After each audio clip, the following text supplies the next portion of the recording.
So this is Richard Taylor, and I'm here with Mr. James Hinnant, a resident of Goldsboro, North Carolina, and he's going to talk real briefly about some civil rights violations that's occurring in the elementary school of Dillard. Dillard Middle School. Dillard Middle School. So, Mr. Hinnant, give the people a little bit about the complaints and the situations that you've encountered. Well, several complaints have been filed at Dillard Middle School. The same school I went to, it was a high school, and from that point, during the integration, they transferred Dillard High School into Dillard Middle School.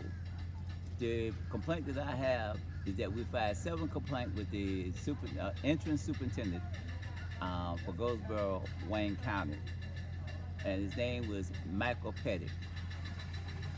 We expressed to him that there's been various civil rights violations with the teachers and the students at Dillard Middle School.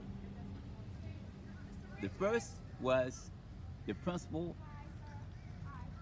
order illegal search and seizures of the students. And mind you, these students are predominantly black. The principal, his name is Ray, Mario Ray. The last incident occurred on May 24th, 2023.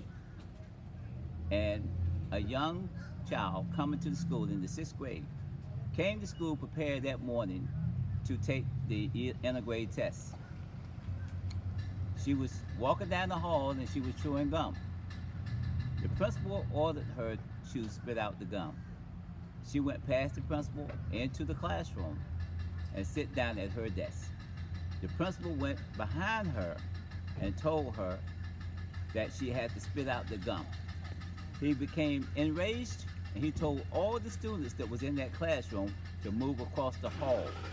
That left the principal Ray and this child in the room by themselves. The students, 6th grade students, could hear the child yelling from across the hall as he was taunting her. She ran out of the classroom, down the hall and up the stairs to the 8th grade female bathroom. When she got there, he followed her and continued to yell and taunt her. We had a specialist that was there, behavior specialist, and she tried her best to intervene to quell the situation, to get the young lady to talk to her. The principal denied her assistance and went downstairs. After he went downstairs, she was told to go downstairs. She was thinking that her mother was going to be there. That's what she was told. Her mother was going to meet her in the office. When she got downstairs, there were 3 policemen that were downstairs and they arrested this child. This child was charged with threat to law enforcement, threat to school officials, and there was one other charge. And that's what we're working on now to try to make sure that this never happened to another one of our children while attending that school.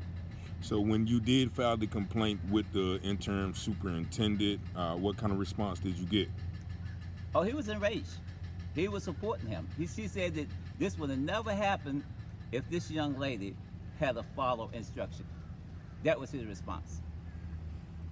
Okay. And what other types of complaints have you had against the principal, Mr. Ray? How he insulted one of the exchange teachers. He was from Africa, and he told him he left his papers in his office, and this teacher told him, said, well, okay, I will go get it. And the principal responded to him, what you gonna do, run barefooted? Another time with the same teacher, he came in, he had on a suit and tie. He looked at him in front of the staff and asked him, what do you do, spend all your money? These are the type of insult that this man had perpetuated since being in that position. And how long has he been there? In the principalship, approximately 3 years. 3 years. So y'all filed, in that 3 years, y'all filed what? Numerous complaints against this man. Numerous complaints. And all of them went no. They ignored them. They ignored all the complaints. Okay. And so what do you plan on doing right now, Mr. Hinnant? Follow civil rights violation wherever venue this would take us to make sure that this man is punished for the misdeed that he have committed over these years, including the illegal search and seizures of these children, and any other things that we have filed previously. Well, to make sure that this child would have never been arrested had they acted on the complaints that we filed previously. So what got you involved with the situation? With the numerous situations, how did you become Well, I've been aware? going to that school ever since 2002. Okay, and what do And you do when you go there? I go there to talk to the children about staying in school, what it takes to be successful. Let them know that I grew up Goldsboro, Wayne County, 614 Poplar Street. I graduated from Dillard High School, and I was talking to them about the numerous of things that we went through in a segregated society and how we excel. We overcome the hatred and bigotry, and we became successful. And I'm teaching them the same thing. Don't let your anger overwhelm you to the point that you cannot think rationally. So, do you think that some of this behavior, or some of these actions by the principal without discipline from the school board, kind of stem from that spirit of your era from that time? Yes, yes. Okay. No doubt about it. And the thing about once you've gone through it once, you recognize it instantly the second time. Okay. And that's what I did. Right away, I recognized it. I understand this behavior pattern. I know who perpetuating it. And if we don't do something about it now, it's only going to fester.